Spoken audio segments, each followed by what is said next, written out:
regresaste. Sí, pero no por lo que tú piensas. Vengo por un arete que se le olvidó a mi madrina llevarme. Yo creí que estabas aquí para que nos arregláramos. Pues no. Por favor, hija, perdóname. Lo que me hiciste, mamá, fue terrible. Ya sé que soy una bruta, una ignorante. Pues por eso la riego a cada rato.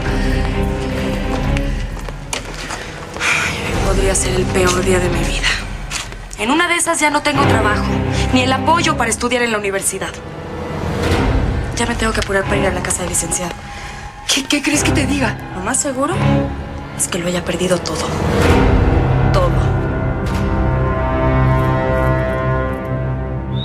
Ma, ¿tampoco puedo ir al club? Aida, ¿cómo me preguntas eso? Ayer tú y yo quedamos en que le pedirías permiso a tu papá. ¿Y qué fue lo que hiciste? Escaparte. ¿Sabes cómo quedé ante él? Hola, te hacía en la oficina. Se me olvidó el cargador del celular. Me quedé sin pila. Papi, ¿me das permiso de ir al club con mi mamá? Prometo regresarme con ella.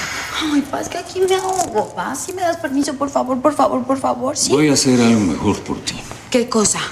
Te voy a levantar el castigo. Papá, no lo puedo creer. Siempre he dicho que eres el mejor papá del mundo. Mamá, voy a salir, ya aviso. Te traigo el cargador, papá. Sí. Lo dejé en el buró, ¿eh? De verdad no te entiendo. ¿Qué clase de castigo es ese que no dura casi nada? Estabas decidido a que aprendiera la lección, pero ¿así? ¿Cómo? Es que estuve pensando y creo que me aceleré. Lo que Aida hizo no fue para tanto. ¿Se te olvidó que se escapó como si fuera una delincuente? Bueno, pues yo tuve la culpa. Reaccioné como si andar con Paulo fuera el peor de los pecados.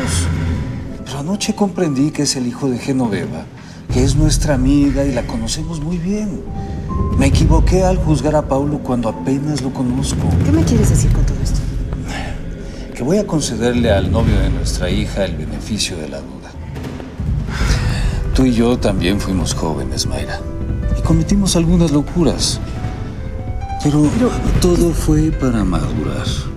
¿Quién te dice que Paulo y Aida no terminan juntos y felices como tú y yo?